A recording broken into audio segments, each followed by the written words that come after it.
Hello दोस्तों। आज हम लोग पढ़ेंगे कूलम्स लॉ के बारे में। दोस्तों, आपको जैसे कि पता है कि कूलम्स लॉ ट्वेल्थ बोर्ड के लिए इम्पोर्टेंट टॉपिक होती है। ट्वेल्थ बोर्ड में इससे 5 मार्क्स से क्वेश्चन पूछे जाते हैं और इससे ऑब्जेक्टिव टाइप भी क्वेश्चन आते हैं। ठीक है, तो इसलिए यह बहुत इंपॉर्टेंट टॉपिक है। तो चलिए हम लोग देखते हैं कूलम्स लॉ क्या है। तो जिस तरह से न्यूटन ने ग्रेविटेशन में एक ग्रेविटेशनल लॉ दिए थे दो मास के बीच का फोर्स निकालने के लिए, उसी तरह से कूलम्स ने भी एक लॉ दिए दो पॉइंट चार्ज के बीच का फोर्स निकालने के लिए, जिसको हम लोग कूलम्स लॉ में पढ़ेंगे। ठीक है, जिसको हम लोग क्या बोलेंगे, कूलम्स लॉ। यानी दो पॉइंट के बीच में कितना फोर्स लग रहा है उसको कैलकुलेट करने के लिए इन्होंने क्या एक लॉ दिए थे। तो अब देख रहे हैं कि मैंने दो पॉइंट चार्ज ले रखे हैं और दोनों क्या है, आर डिस्टेंस पे है, और इस दोनों पॉइंट चार्ज के सेंटर से मैंने एक लाइन ज्वाइनिंग कर रखे हैं। ठीक है, तो उनका कहना था कि इसमें जो फोर्स लगेगा इसी लाइन ज्वाइनिंग के अलोंग लगेगा, इसी लाइन ज्वाइनिंग के अलोंग लगेगा। तो यहाँ पे उसी लाइन ज्वाइनिंग के अलोंग मैंने लगा रखे हैं, किसी एंगल पे नहीं लगेगा, किसी एंगल पे नहीं लगेगा। ठीक है दोस्तों, जैसे कि आपको पता है कि जो फोर्स होती है वो वेक्टर क्वांटिटी होती है। तो यहाँ पे इसके पास मैग्नीट्यूड भी होगा और डायरेक्शन भी होगा। फोर्स अगर वेक्टर क्वांटिटी है तो इसके पास मैग्नीट्यूड होगा और डायरेक्शन दोनों होगा। तो हम लोग यहाँ जो पढ़ने वाले हैं, यानी इस लॉ में जो पढ़ने वाले हैं, सिर्फ मैग्नीट्यूड के लिए पढ़ने वाले हैं। ठीक है, मैग्नीट्यूड के लिए, और इसका मैग्नीट्यूड डायरेक्शन के लिए एक अलग फॉर्मेट पढ़ेंगे जिसमें आपको हेडिंग होगा vectors forms of Coulomb's law, vector forms of Coulomb's law. तो उसमें हम लोग देखेंगे डायरेक्शन को भी। ठीक है, कि किधर लग रहा है, इसमें फोर्स लगेगा तो किधर लगेगा, लेकिन इसमें पढ़ेंगे कि कितना फोर्स लगेगा, यानी मैग्नीट्यूड क्या होगा, इसके बारे में हम लोग को यहाँ पढ़ना है। तो दोस्तों यहाँ पे देख रहे हैं कि दोनों में फोर्स जो लग रहा है वो सेम लग रहा है, और सेम यहाँ लगना भी चाहिए, क्योंकि यहाँ पे एक्शन रिएक्शन हो रहा है। ये इस पे फोर्स लगा रहा है और ये इस पे फोर्स लगा रहा है। तो एक्शन रिएक्शन में के लिए हम लोग न्यूटन थर्ड लॉ का कंसेप्ट हम लोग को पता है कि every action have equal and opposite reactions. ठीक है, तो यहाँ पे जितना फोर्स Q1 पे लगाएगा उतना ही Q1 Q2 पे लगाएगा। ठीक है, तो यहाँ पे देखिए एफी क्या, इलेक्ट्रिक फोर्स है। दोस्तों अब इसकी मैग्नीट्यूड की बात करते हैं। तो इसका जो मैग्नीट्यूड होगा, इन्होंने बोला था कि इसका जो फोर्स का जो मैग्नीट्यूड होगा दो पॉइंट चार्ज का, वो directly proportional to product of दो चार्ज का डायरेक्टली प्रोपोर्शनल होगा। यानी जो फोर्स का मैग्नीट्यूड होगा वो directly proportional to product of two charges. जैसे कि मैंने यहाँ पे लिख रखे कि magnitude of force directly proportional to Q1 into Q2, यानी प्रोडक्ट ऑफ टू चार्जेस। उन्होंने जो दूसरा बात बोल रखे थे कि जो फोर्स का मैग्नीट्यूड होगा इनवर्सली प्रोपोर्शनल टू 1/r²। अब r² क्या है, डिस्टेंस बिटवीन टू चार्जेस। तो जो डिस्टेंस है उस डिस्टेंस का स्क्वायर का इनवर्सली प्रोपोर्शनल होगा उसका मैग्नीट्यूड। इन्होंने दो बात बोल रखे थे। चलिए इसके डेफिनेशन के बारे में बात करते हैं। यहाँ पे लिखा हुआ है कि force act along line joining. तो यहाँ पे जो फोर्स लगेगा इस लाइन ज्वाइनिंग के अलोंग लगेगा, मैंने लगा रखे हैं। ठीक है, बिटवीन टू पॉइंट चार्जेस, दो पॉइंट चार्ज के बीच में। अब बोला कि is directly proportional to the product of magnitude of charges. और इसका जो मैग्नीट्यूड जो होगा, फोर्स का जो मैग्नीट्यूड होगा वो डायरेक्टली प्रोपोर्शनल होगा प्रोडक्ट ऑफ टू चार्जेज, जो मैंने ये भी बात बता रखे हैं। ठीक है, और उन्होंने और बोला रखा था कि inversely proportional to square of the distance between them. ये दोनों का बीच का जो डिस्टेंस होगा उसके इनवर्सली प्रोपोर्शनल का स्क्वायर होगा, उसके स्क्वायर का इनवर्सली प्रोपोर्शनल होगा। ठीक है, यानी उस डिस्टेंस का स्क्वायर का इनवर्सली प्रोपोर्शनल होगा। जैसे कि मैंने यहाँ पे लिखा है कि magnitude of force inversely proportional to 1/r²। अभी दोनों इक्वेशन को जब हम कंबाइन करेंगे तो लिखेंगे कि magnitude of force magnitude of Q1 into magnitude of Q2/r²। जब इसको हम सिंपली लिखेंगे तो यहाँ पे मोड को जब रिमूव करेंगे तो सिंपली हम एफ भी लिख सकते हैं। तो एफ Q1 Q2/r², इसका भी हम मोड को रिमूव कर दिए, सिंपली हम Q1 Q2/r² लिख सकते हैं। जब इसको फॉर्मूला टर्म्स में लिखेंगे तो यहाँ पे क्या होगा, F equal to K Q1 Q2/r²।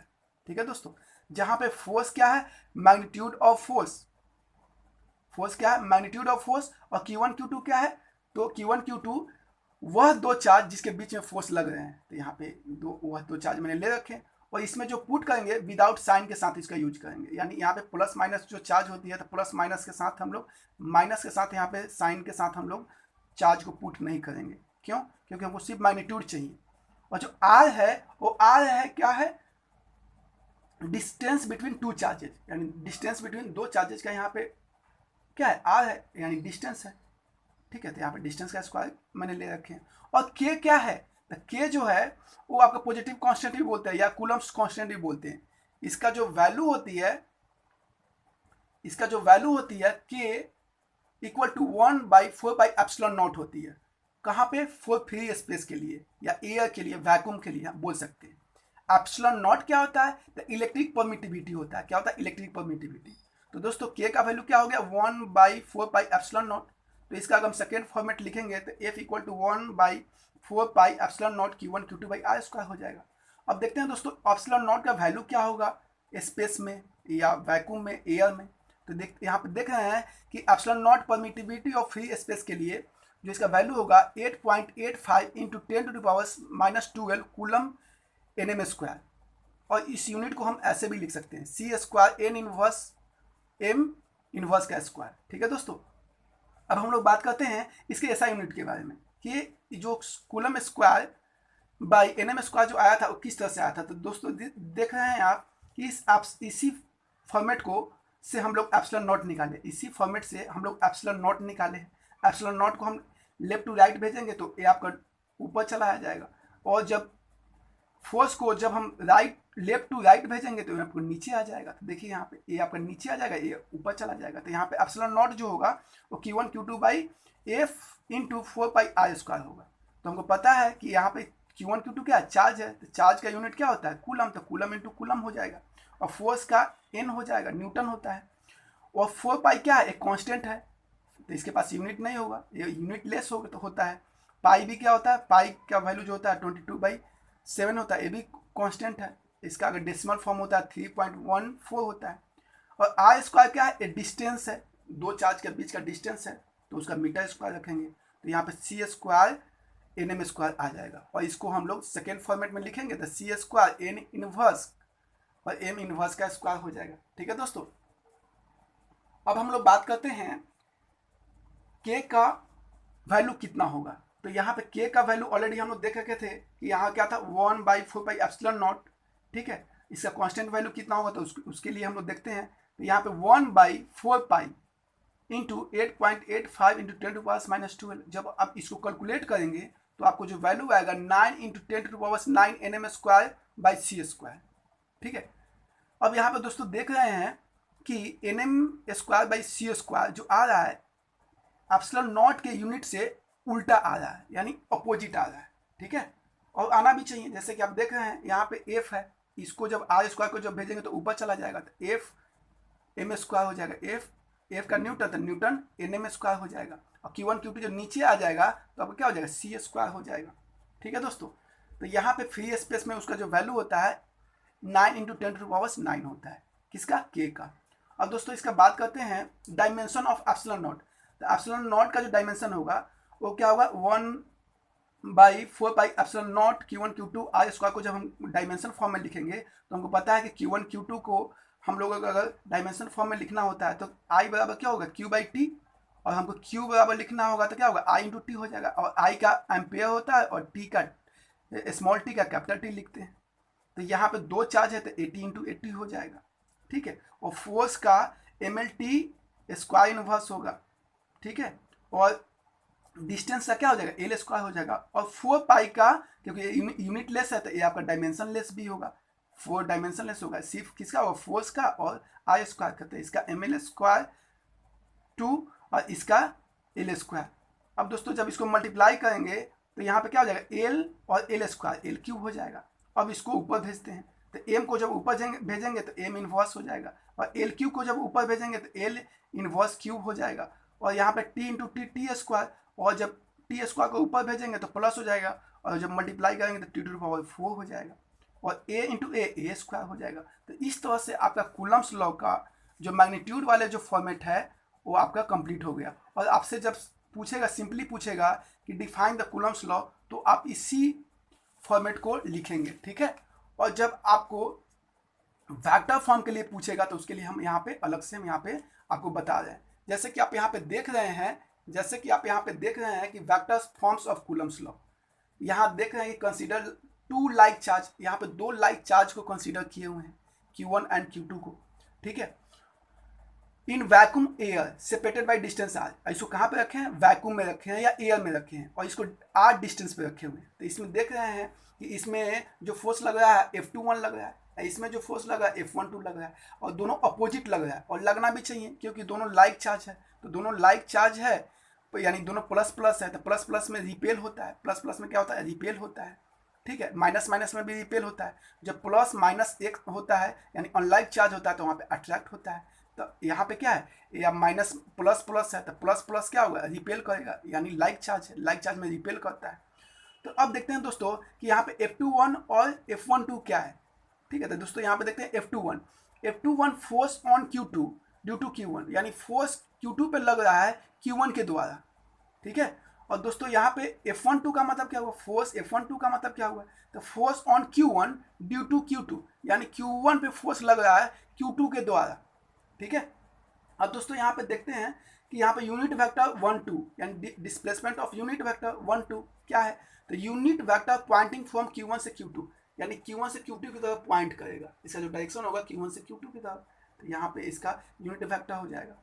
और डिस्प्लेसमेंट यूनिट वेक्टर ऑफ 2 1, अब 2 1 का देखेंगे, 2 1 क्या हो जाएगा, unit vector Poynting from Q2 से Q1, तो यहाँ पे जो होगा Q2 से Q1 इधर Q1 की तरफ होगा।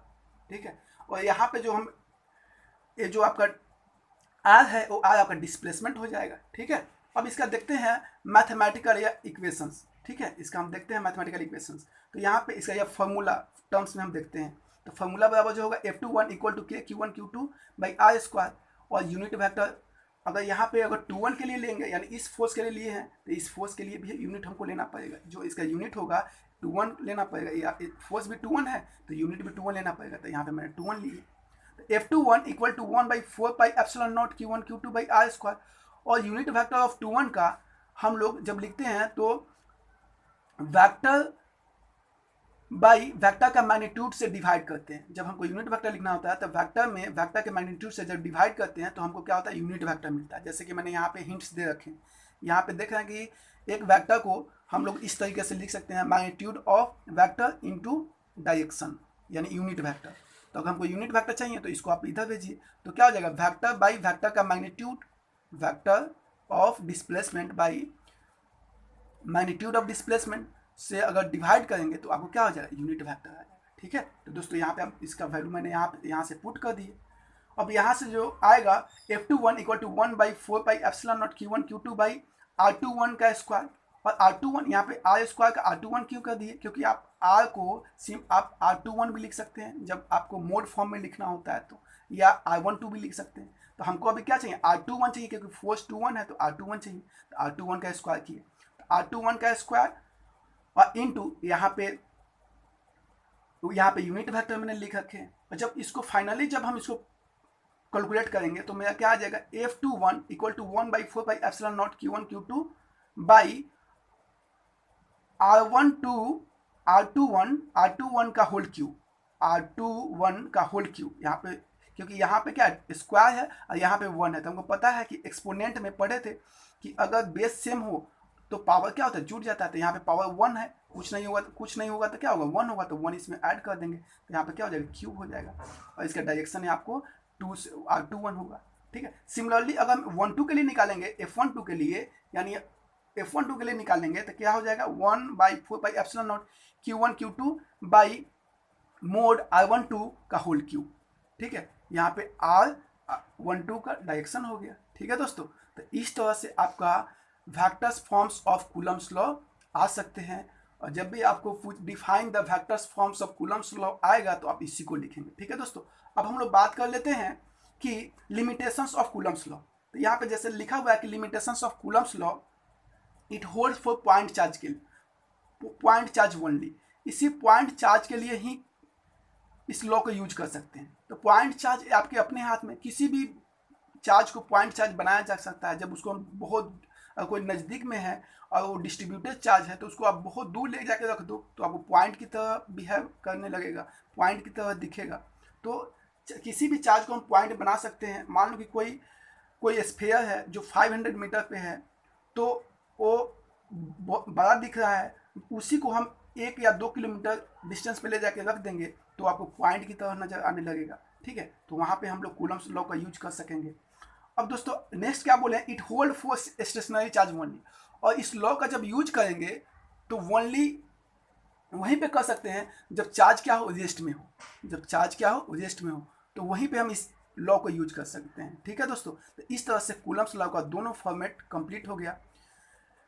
दोस्तों अगर इस वीडियो पसंद आए तो इस वीडियो को लाइक करें, सब्सक्राइब करें, कमेंट करें और शेयर करना ना भूलें। Thank you.